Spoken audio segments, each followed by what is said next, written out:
Trevor Lawrence was the first overall pick in the 2021 draft, and no one raised an eyebrow. Even after a subpar career start, the Jaguars are now delivering $55 million to his doorstep annually, making him tied for the second highest paid player in the league. But with a career quarterback rating of 84.6, he's far below the elite quarterbacks. He looks broken. He looks terrible. He's shown glimpses of greatness, but they're merely sprinkles on an overwhelmingly bland scoop of a career. After 3 seasons in the NFL, Trevor Lawrence now leads multiple turnover categories. The data even suggests that he should not be the starter on his own team right now. So how overrated is Trevor Lawrence actually? It seems so long ago, but during his time at Clemson, Lawrence was unstoppable. In 2019, he led the ACC in passing yards, completion percentage, and yards per attempt. The next year, he led the ACC in completion percentage again, and by the end of the season, he received the second most Heisman votes. The tape of the 6'6", fast, agile quarterback with a bazooka for an arm was undeniable. Where did it all go wrong? Entering the draft, everyone was calling him a generational talent. Then again, how often do we hear those buzzwords used? Bryce Young is just a magician to me, and he can do things that no other quarterback in this class can. Young being tracked down, the ball comes out, and it's picked up by Wanham. I think what we've seen with Caleb is that when you watch him in college, yeah, he's a generational college talent. Williams under pressure. That is a big man chasing him. And Williams unable to get away from Sebastian Joseph Day. I see Trevor Lawrence as a generational talent. Lawrence with his first pass of the night, but won't get it off. The ball is now out. A generation is considered to be roughly 20 to 30 years. So how is there a new generational quarterback coming out of the draft almost every single season? It's still early for Caleb Williams, somewhat too soon for Bryce Young. Even for Lawrence, that first year in Jacksonville with Urban Meyer was a tragedy. From Meyer skipping a flight home after a game, to mishandling domestic abuse allegations against an assistant coach, to the extremely harsh treatment of his players, including physical abuse. How about him brutally kicking a kicker in the hamstring? Trevor deserves a pass for his rookie season. But then he got Super Bowl winning coach Doug Peterson, and it's not really been much better. The bright spots were definitely there in the 2022 season when the Jaguars went on a run to lock up their division and make an appearance in the playoffs for the first time in 5 years. In that wildcard matchup, the Chargers were stomping all over them early, going up 27-0. But Trevor Lawrence showed poise and led his team all the way back to a win, the 5th largest comeback ever, the 3rd largest playoff comeback ever. Things looked to be improving for Trevor and the Jags, but he still had a weakness that he couldn't shake. The turnovers. It's really hard to find evidence of Lawrence taking care of the ball. And it's not just with interceptions. He's had trouble holding on to the football too. In his first 3 seasons, he had 21 fumbles lost. That is the most by any quarterback in that span, by a wide margin. No one else had even 15 fumbles lost during that time. If Trevor keeps losing the ball, then he's counting more on the defense to bail him out. It's true, there have been some great wins in his career, but without a good defense, they may not be possible. Elite quarterbacks elevate their team around them. So why do the stats show that Trevor Lawrence is waiting for the team to elevate him? Jacksonville has had an abysmal start to the 2024 season. In Week 4, the Titans notched a win against the Dolphins, their first of the season, leaving the Jaguars as the only winless team in the NFL through 4 weeks. It's not just that Jacksonville's newly paid Golden Boy couldn't secure at least one win, it's that he's looked pedestrian during it. Like you said, the ink is still wet. It's $55 million a year. Trevor Lawrence can't be average. He can't even be good. Trevor Lawrence has to be great to justify that contract, and right now he's barely playing. This season, Trevor Lawrence has been airmailing passes and missing his targets by entire area codes. But this isn't a new 2024 problem.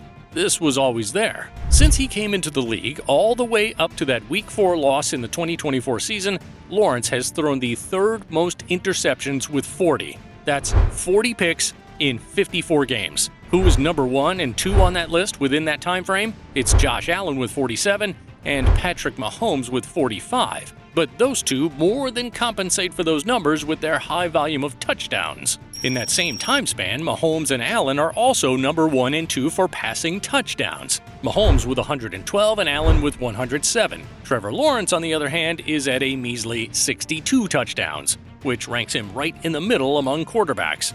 You can't be first in fumbles lost and third in interceptions thrown, but only average in passing touchdowns. So what about that magical run Lawrence put together in 2022?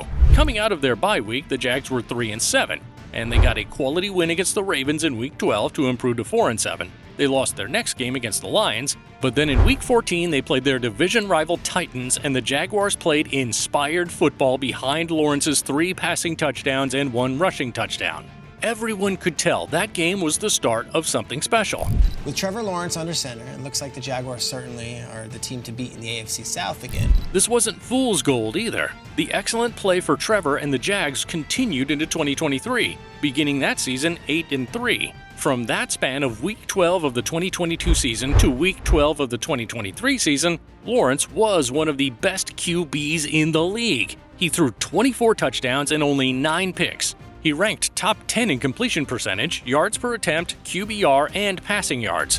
The defense was immaculate during this stretch too, standing stout against opponents and turning the ball over often. But then, after an 8-3 start, the soaring Jaguar jet skidded off the runway, crashed and burned, and finished the season 1-6. Their final record was 9-8, and they missed the playoffs. In that downward spiral, Lawrence threw only 9 touchdowns and 7 picks. What happened? You can't blame the defense because they were still playing well. In fact, there were only 4 games in which they didn't record a single turnover. But that was where the problem was. Of those 4 games, the Jags only won once.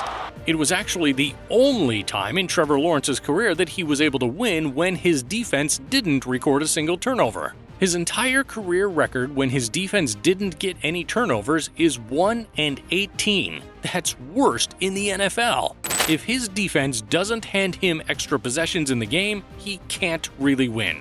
Most reports claim that Trevor Lawrence played through injuries after Week 12 of the 2023 season, which is why his play suffered. But then what about this season? Maybe that great 2022 to 2023 stretch was more of a result of overall team play than the quarterback's impressive stats. When we mix it in with the rest of Lawrence's career, you'll see an ugly picture. He's paid like a top 10 quarterback, but he's putting up far from top 10 numbers. Is he even putting up starting quarterback numbers? Trevor Lawrence, again, played a game manager style. Again, gets credit for being a generational talent. Trevor Lawrence has lost 9 straight.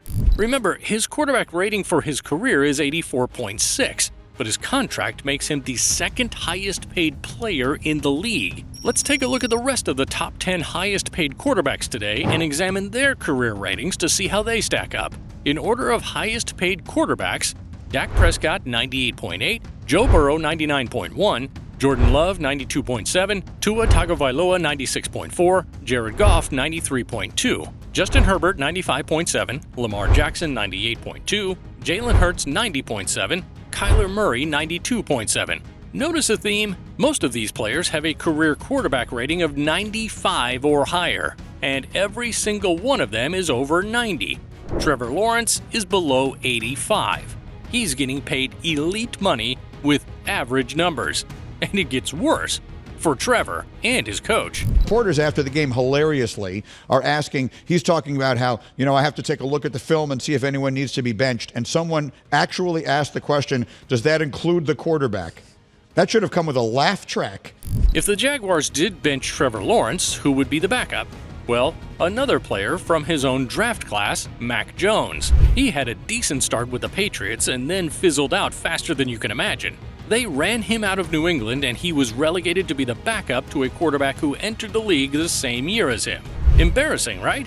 Well, it's actually more embarrassing for Lawrence. His career quarterback rating of 84.6 is even lower than Mac Jones's rating of 85.7. Will Mac Jones get a chance to be the Jags starter soon? Did Jacksonville really just drop all that money for a glorified game manager? And I think once we get to the point in the NFL where the owners and GMs understand you only need a game manager. Maybe they will be okay. Or maybe people's jobs are on the line this season. But if you're going to start putting the over-under at number of coaches that are going to get fired while Trevor Lawrence is the starting quarterback at Jacksonville, it's going to be 2 any minute now, right? I mean, Doug Peterson's going to get fired. It's not looking good, but there's still time for Trevor to turn it around. He's only 25 years old. It's just that he's got a lot to turn around and needs to do it very quickly. Will he be able to get the Jags back on track? Or will he go down as one of the biggest busts in NFL history? Thanks for watching. If you liked our video, be sure to subscribe and check out our other videos on the screen.